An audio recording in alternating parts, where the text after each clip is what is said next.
Company আপনাকে কিভাবে মারছে? অনেকভাবে মেরেছে, আমাদের অস্তিত্ব নেই।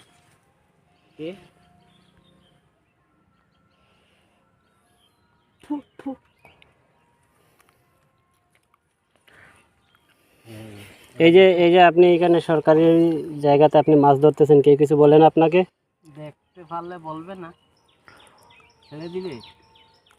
কতদিন থেকে এই কাজ করতেছেন? আজকে থেকে। আজকে শুরু করছেন? হ্যাঁ।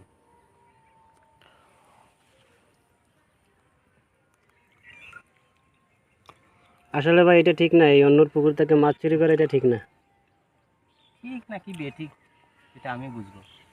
আপনি বুঝার কি আছে? আপনি পারমিশন ছাড়া আপনি বুঝার কি আছে? আপনি পারমিশন ছাড়া অন্যজনের পুকুর থেকে মাছ ধরতেছেন। এই মাছ চাষ করতে ওদের খরচ হয় না? না, না, খরচ হয় না। আমাদের বাগান, আমাদের পুকুর, আমাদের সব। আমরা না খেলে